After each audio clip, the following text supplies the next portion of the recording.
Tell you, I don't really feel like talking because there's a party in this house. You know what I mean?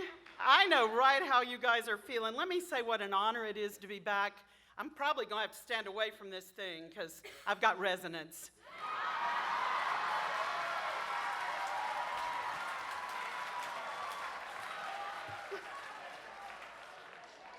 I'm just so happy to be back in Boston, one of my favorite cities in the entire world.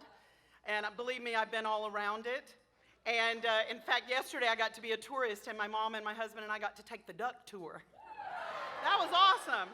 I'm also thrilled to be back at my alma mater, the Boston Conservatory at Berklee.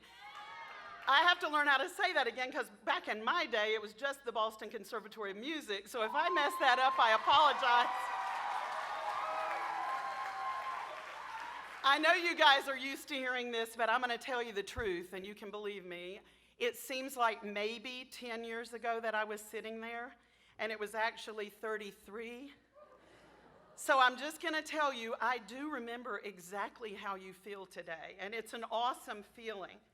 And I never imagined when I'm sitting there in your chair that I would be standing up here today receiving this incredible honor. I'm so humbled by it. I'll tell you this about the Boston Conservatory. They do not forget their own. And I'm so happy to be invited back and to have this honor. And I tell you, I like the sound of Dr. Dixie Diva.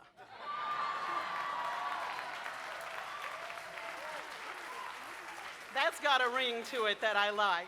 I'm going to be using that in my bio from now on. You know, there's a saying, it takes a village.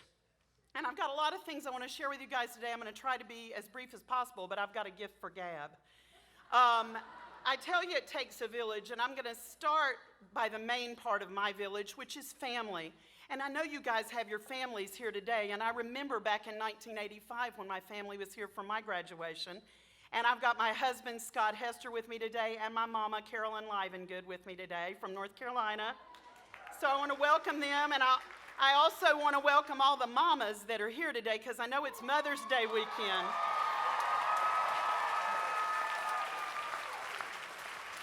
I know most of our daddies wrote the check, but let's face it, guys, our mamas did all the driving, you know. Mama remembers driving me up here 35 years ago to move in an apartment over on the Fenway. So part of your village is also these teachers and mentors and deans and distinguished faculty members. They're such a part of your village. They tirelessly prepare you for this road that lies ahead. And the Boston Conservatory and its faculty, I promise you, their leaders have equipped you with everything you need to do what you want to do. And now it's up to you. I'm living proof of that. So the question I get asked most of all around the world is, how in the world did a little girl from a farm in North Carolina become an opera diva singing at the stage of the Metropolitan Opera?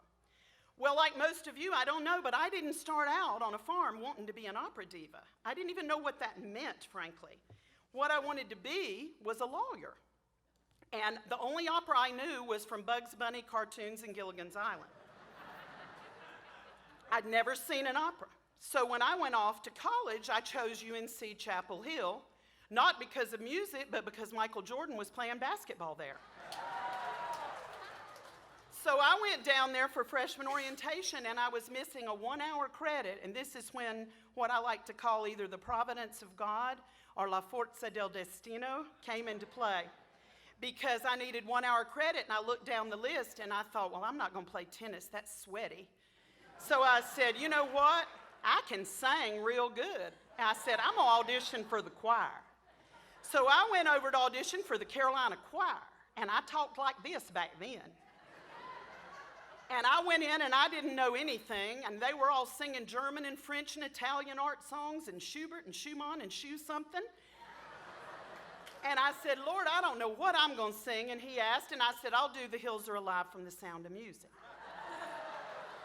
I sang that, and this man who now runs the orchestra choral program with the Cleveland Symphony and Orchestra recognized a diamond in the complete rough. Took me across the lawn. I sang it for the voice faculty. Next thing I know, I've got a full scholarship in vocal performance. Now, guys, I don't know what that even means at that point, you understand?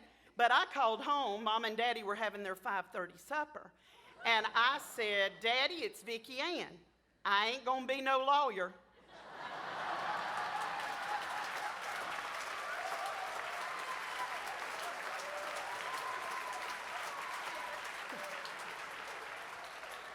I'm gonna be a singer. And the phone went thud. So what Daddy and Mama kept asking me was, when are you gonna become an opera singer? Well, let me tell you, my first teacher took me out to Chapel Hill's Old Well, and she filled my mouth with marbles. And she said, now every time you complete a verse of the habanera, I'm gonna remove a marble.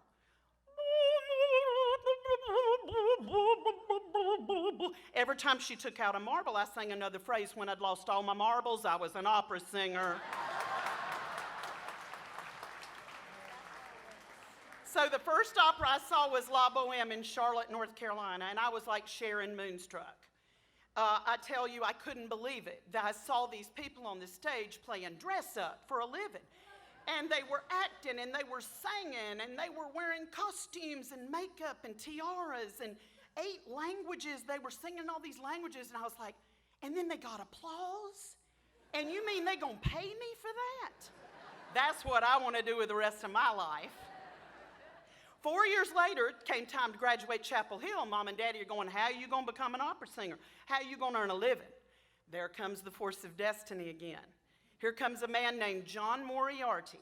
And I'm afraid most of you probably didn't have the pleasure, but that man ran the opera program at the Boston Conservatory in the 80s and 90s and into 2000, I guess. I don't remember when he retired. But there are many of us that wouldn't have a career today without him. He found me in a master class, pulled my name out of a black hat. I sang. He crawled around on the floor, did all his things with me, and then says, you want to come to the Boston Conservatory and get your master's? And I was like, oh my gosh, that sounds amazing.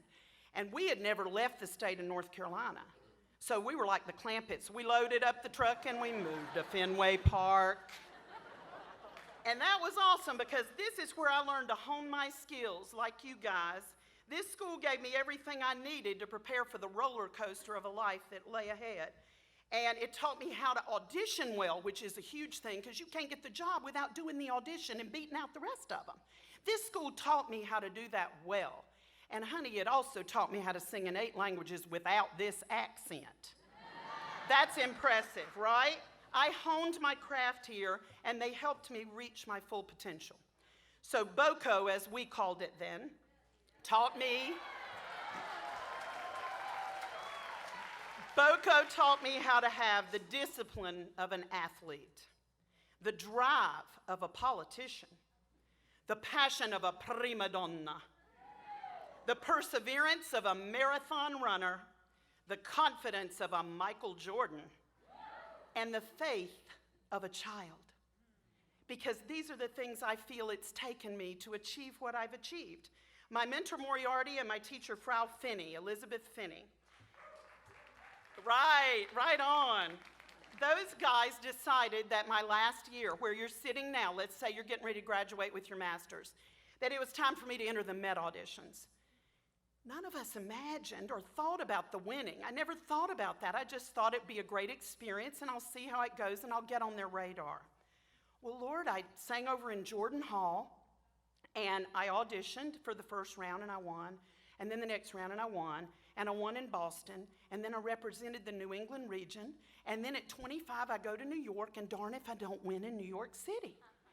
Well, that day, I got the managers handing me their cards. I moved to New York City so I could audition, and I've been on the road 10 months a year ever since.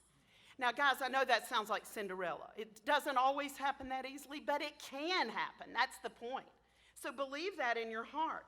So what I'm asking myself today is, when did I go from being called a young star on the rise to a legend and a veteran?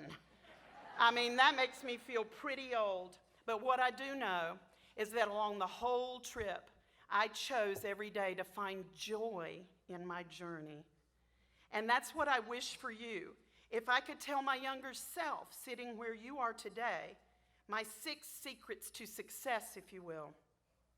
The first one would be, don't set out to become rich or famous.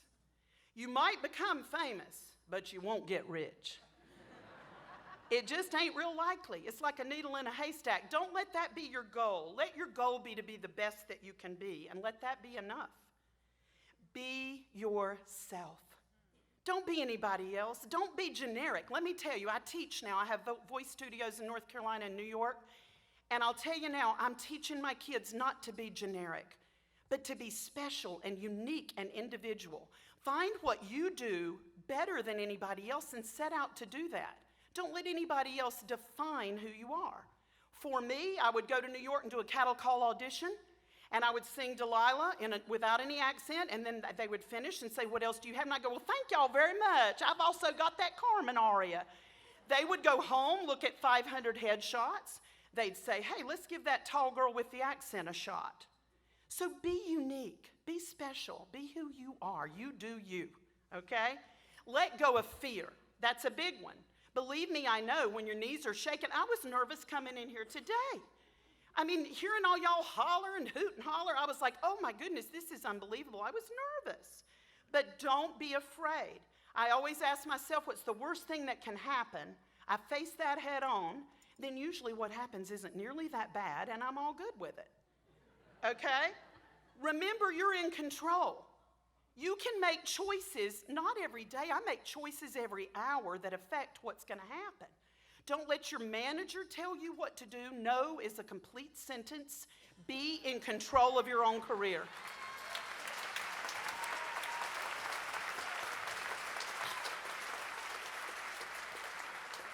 Guys, live in the present.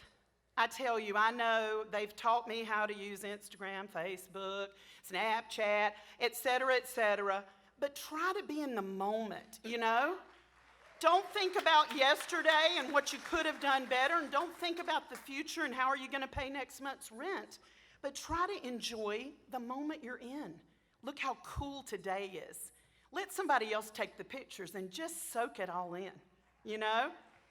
So what I say is, if your life isn't working, just unplug it for 60 seconds and plug it back in.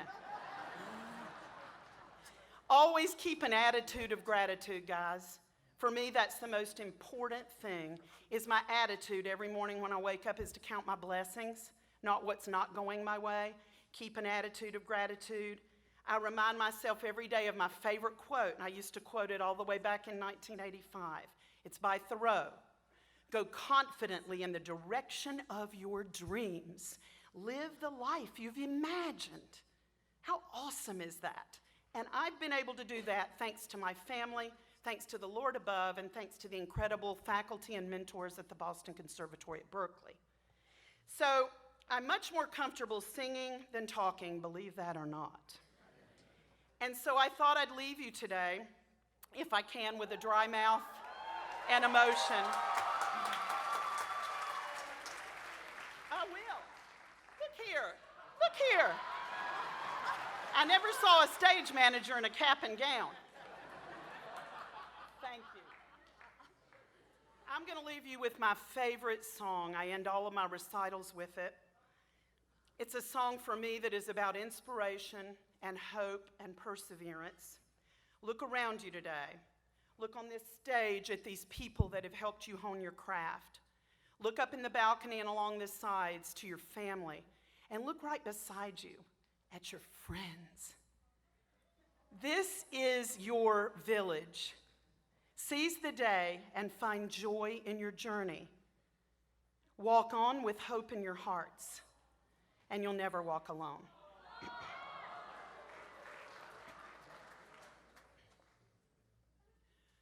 When you walk through a storm, hold your head up high, and don't be afraid of the dark.